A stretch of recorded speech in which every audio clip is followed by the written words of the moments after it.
जी हाँ दोस्तों, आज हम लोग जो है चैप्टर फर्स्ट में संचार एवं संचार प्रौद्योगिकी यानी ये यूनिट एमपीपीएससी प्रीलिम्स का यूनिट 9 हम पढ़ रहे हैं। और इसमें एक एक चीज़ें हम लोग कंप्लीट करेंगे एक क्रम से। तो चलते हैं।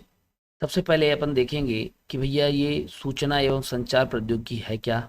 तो देखिए ये बहुत ही महत्वपूर्ण है, इससे बहुत सारे प्रश्न बनते हैं, आप जानते भी होंगे। सबसे पहले उसका इंट्रोडक्शन पढ़ेंगे, फिर उसकी क्या आधारभूत जानकारियां हैं, फिर उसकी नेटवर्किंग पढ़ेंगे, फिर इसके बाद संचार उसकी कम्युनिकेशन पढ़ेंगे। फिर आईसीटी के फुल फॉर्म क्या है, इसके प्रमुख उपकरण क्या क्या है, भारत के कई आईसीटी संस्थान है उसके बारे में पढ़ेंगे, भारत में आईसीटी के कानून एवं नीतियां पढ़ेंगे, और इसके बाद आईसीटी के अनुप्रयोग या प्रभाव पढ़ेंगे। बहुत महत्वपूर्ण टॉपिक है ये, आपका यूनिट 9 है। यूनिट 9 जो एमपीपीएससी के प्रीलिम्स की तैयारी करते हैं उनके लिए दोस्तों मैं बता दूं, ये यूनिट 9 में आप इसको पूरी तरह से इसको कवर कराने की हम लोग कोशिश करेंगे, ठीक है। तो चलते हैं, इसका पहले परिचय देख लेते हैं। जैसा कि आपको दिखाई दे रहा है और समझ भी आ रहा होगा मैं जिसके लिए बात कर रहा हूँ। सबसे पहले देखिए, परिचय में अगर हम बात करें तो देखिए सबसे पहले जो इसकी दो बेसिकली इंफॉर्मेशन की अगर हम बात करें तो सूचना क्या है। तो ज्ञान जो हमारे कार्यों को पूरा करने के लिए उपयोग किया जाता है, मतलब ऐसा ज्ञान जो हमारे कार्यों को पूरा करने के लिए उपयोग किया जाता है उसे हम सूचना कहते हैं। अब कम्युनिकेशन कैसे होता है, it refer to the transmission of information, अर्थात संचार उसे कहते हैं यह सूचना के पोषण को संदर्भित करता है, प्रेषण को, ट्रांसमिशन को रिफर करता है। टेक्नोलॉजी क्या है, scientific knowledge and achievement for fulfilling human needs, प्रौद्योगिकी मानव की जरूरतों को पूरा करने के लिए वैज्ञानिक ज्ञान और उपलब्धि होता है।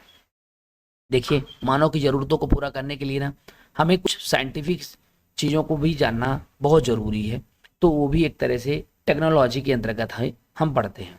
अब सबसे पहले आईसीटी की फुल फॉर्म की अगर हम बात करें तो आई मीन्स होता है इंफॉर्मेशन, जी हाँ।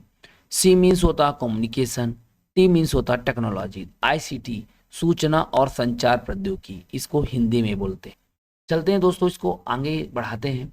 तो देखते हैं इंफॉर्मेशन एंड टेक्नोलॉजी की अगर हम बात करें तो device and software use to store, retrieve and process data, सूचना के भंडारण तथा प्रसंस्करण हेतु उपयुक्त उपकरण एवं सॉफ्टवेयर। एक तरह से हम सूचना प्रौद्योगिकी कह सकते हैं।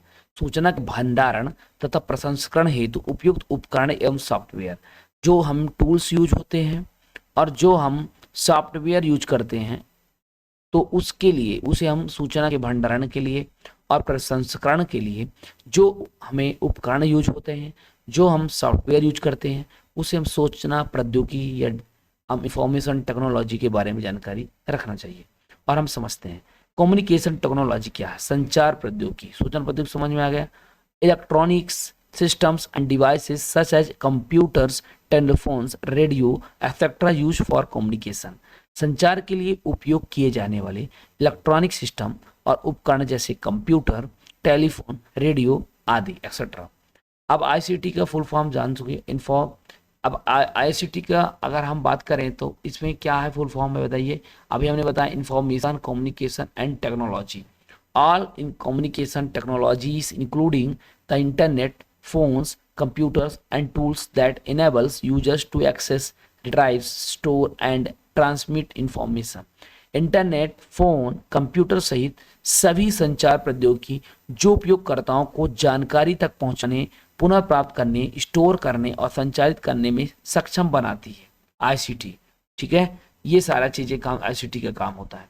अब जैसा कि इस बेसिकली इसकी गोल्स बताएं, सस्टेनेबल डेवलपमेंट की अगर हम बात करें तो 4 होते हैं जो इसमें आप देख सकते हैं। उसका कुल मिलाकर के टोटल अगर हम बात करते हैं तो इसके जो 17 पॉइंट आएंगे उसकी बात है वाला। अब हम चलेंगे इसकी क्या आधारभूत जानकारी, इसकी बेसिक क्या इन्फॉर्मेशन है।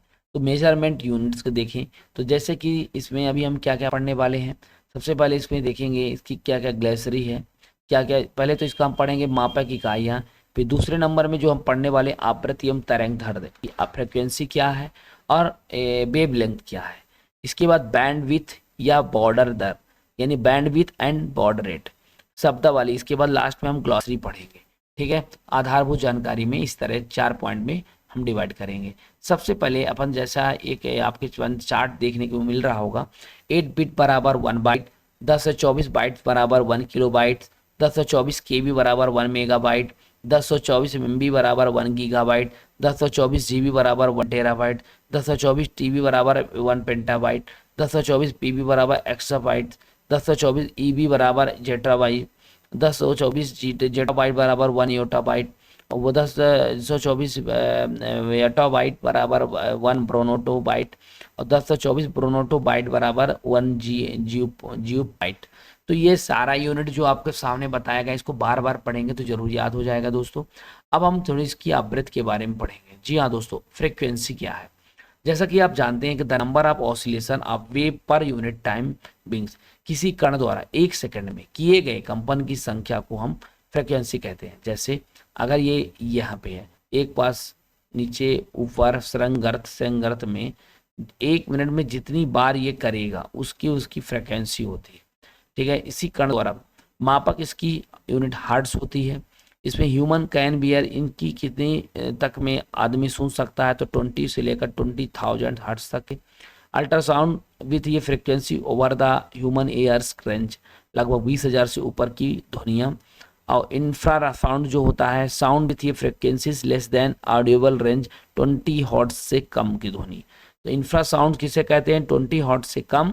और अल्ट्रासाउंड किसे कहते हैं? जो 20,000 हर्ट्ज से ज़्यादा, यानी हम जो सुनने योग से भी ज़्यादा।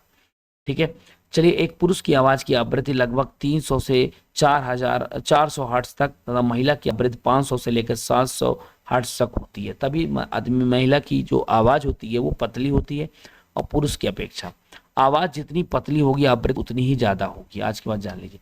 अब हम दूसरा तरंग दैर्घ्य के बारे में, वेवलेंथ के बारे में चर्चा करेंगे। किसी कण के एक दोलन में लगे समय तरंग द्वारा चली गई दूरी, ठीक है, उसी को हम क्या कहते हैं? तरंग दैर्घ्य। किसी कण के एक दोलन में लगे समय तरंग दैर्घ्य द्वारा चली गई दूरी। ठीक है, wavelength is inversely proportional to frequency, this means the longer the wavelength lower then frequency. जी हाँ दोस्तों, इसका मतलब ये होता है कि फ्रीक्वेंसी जितनी ज़्यादा होगी वेवलेंथ उतना ही कम होगा, और जिसकी वेवलेंथ जितनी ज़्यादा होगी फ्रीक्वेंसी उतनी ही कम होगी, यानी व्युत्क्रमानुपाती होते हैं। ओके, चले आगे। ठीक है, अब बैंडविड्थ या बॉर्डर दर की बात करेंगे, बैंडविड्थ या बॉर्डर रेट। देखिए, actually the volume of information that can be send over connection is the second. यह सूचना वास्तव में सूचना की मात्रा जिसमें 1 सेकंड में एक कनेक्शन भेजा जा सकता है, उसे हम कहते हैं बैंडविड्थ या बैंड दर, है ना। It is calculated in megabits पर सेकंड्स, गणना मेगाबिट्स प्रति सेकंड के हिसाब से इसका हम करते हैं। उदाहरण के लिए 1 gigabyte ethernet connection which bandwidth the 1000 megabits या 125 मेगाबिट्स पर सेकंड। वही ऐसी इंटरनेट कनेक्शन केबल मॉडेम की बैंडविड्थ होती है करीब 25 Mbps। देखिए दोस्तों, internet service provider that transmission उच्च गति पर रखते हैं जो निम्न है। लो रेंज, अगर फ्रिक्वेंसी हाई रहेगा तो डाटा स्पीड रहेगी, रेंज लो रहेगा और फ्रिक्वेंसी हाई रहेगी तो डाटा स्पीड रहेगा। हाई रेंज रहेगा और फ्रिक्वेंसी लो रहेगी तो डाटा स्पीड कम होगा। यदि हम मोबाइल फ़ोन से अच्छा कम्युनिकेशन अथवा वीडियो चाहते हैं तो उसकी बैंडविड्थ उच्च होना चाहिए। उसकी बैंडविड्थ क्या होना चाहिए भैया? उच्च होना चाहिए। अब देखिए, वर्ण दर क्या है? वर्ण रेट, प्रति सेकंड में सिग्नल की बदलने की दर को हम वर्ण दर कहते हैं, प्रति सेकंड में सिग्नल की बदलने की रेट को। ठीक है ना, समझ में आ गया? तो इतनी बात आज हम चल लिए। नेक्स्ट अगर हम 4 चैप्टर और 4 पॉइंट अभी हम पढ़ने वाले हैं और उसको हिसाब से हम देखेंगे। पहले बैंडविड्थ विथ स्पीड के बारे में देखें। तो बैंडविड्थ इज ये how much information you receive every second, while speed how that the information ये receiver downloaded it's compare which feeling both, and if the bathroom facial and wide opening, more water flow the faster rate, and then pipe was narrower, thick the water and bandwidth and rate which is water flowing at the speed। ठीक है, समझ में आ गया कि नहीं आ गया? तो ये इस तरह का बैंडविड्थ होता है, बैंडविड्थ। ठीक है, हाई बैंडविड्थ इस तरह होता है जो सीधे चलते हैं, और लो बैंडविड्थ थोड़ा सा लचीलापन होता है, यानी वो सर में रहता है। इसकी कुछ कुछ ग्लॉसरी हैं, इस ग्लॉसरी को हमें पढ़ना बहुत जरूरी है।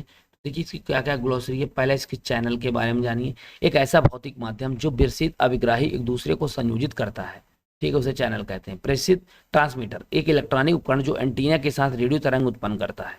ठीक है, एक ट्रांसड्यूसर, एक प्रकार का कलेक्शन डिवाइस, ठीक है, जो ऊर्जा को एक रूप से दूसरे रूप में बदलता है, उसे इलेक्ट्रॉनिक्स डिवाइस कहते हैं।